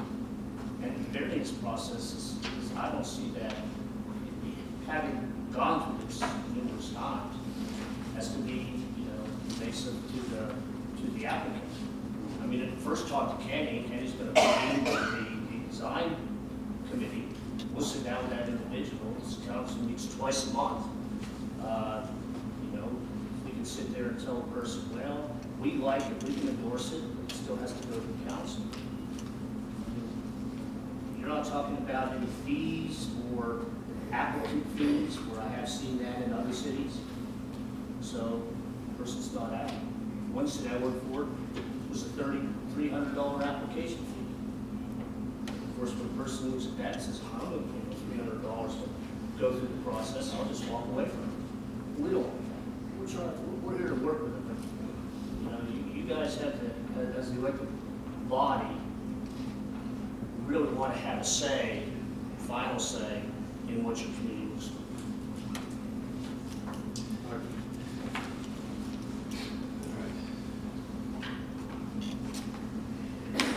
I'm not going to offer an amendment, so we better hurry up and vote.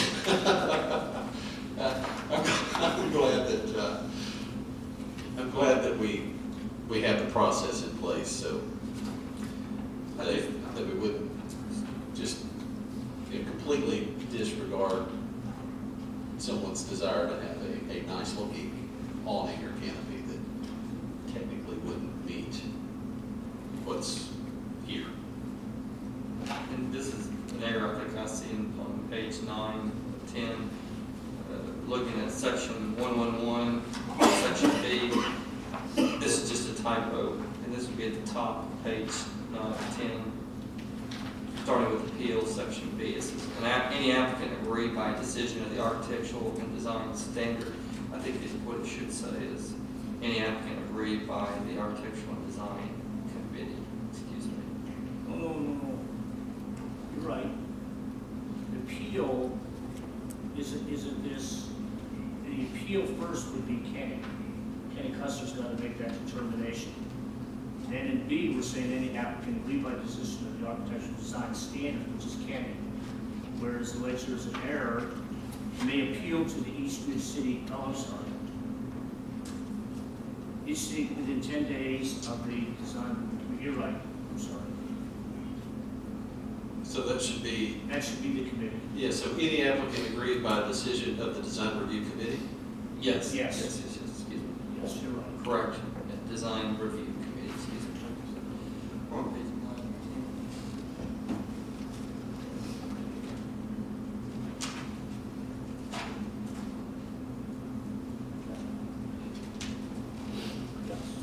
My apologies. That's right.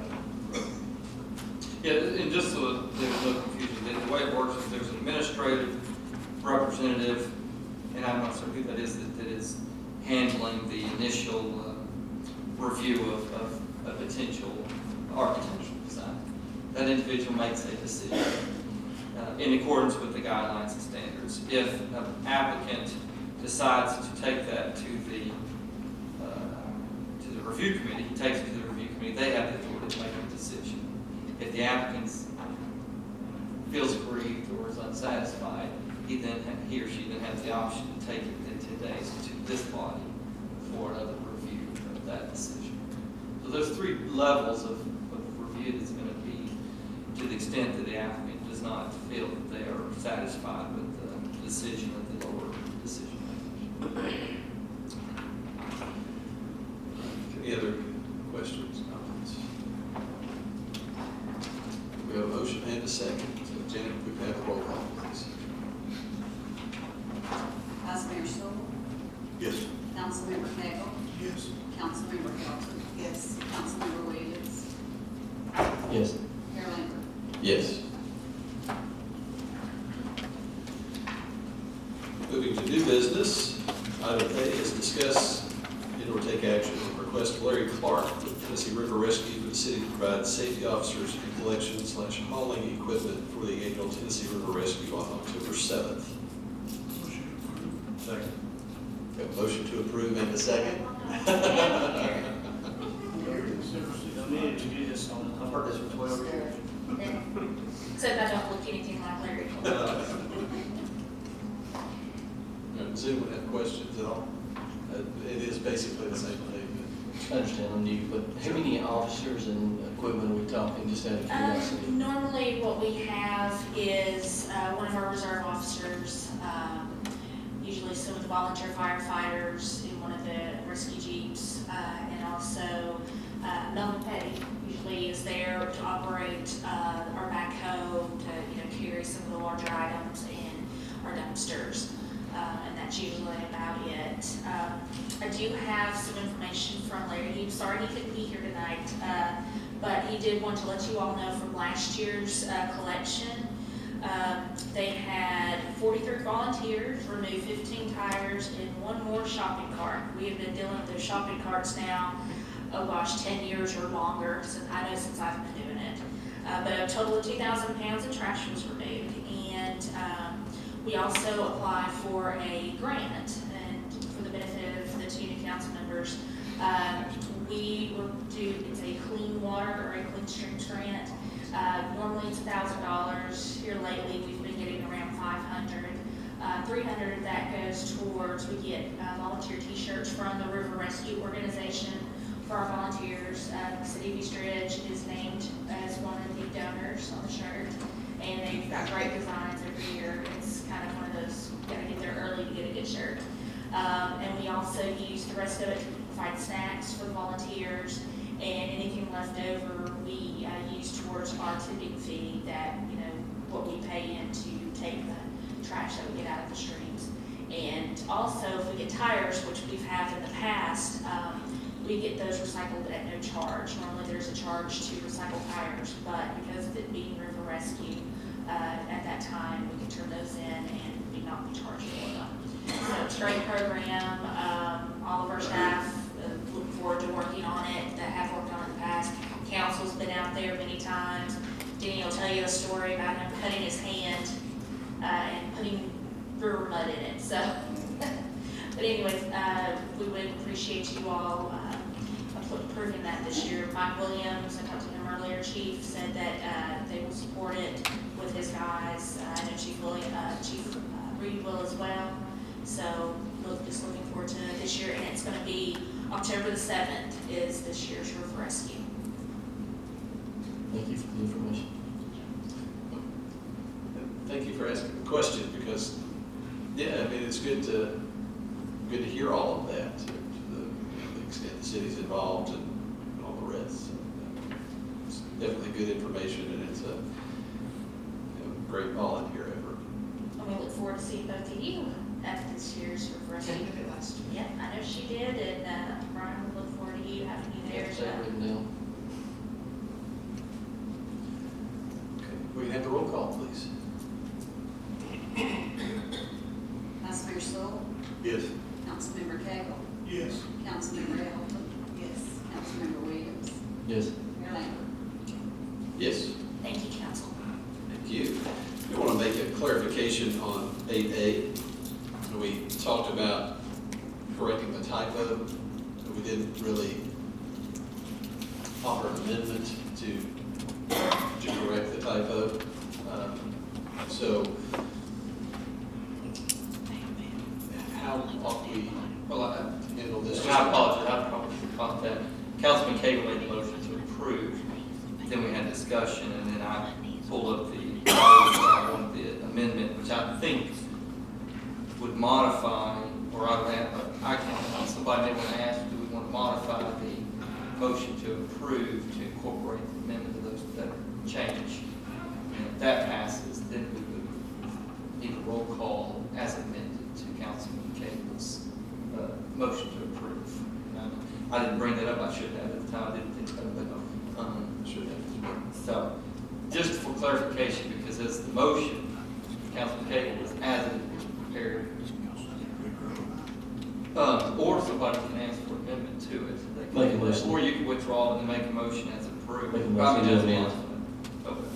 We have a motion to amend to include the correction. Yes.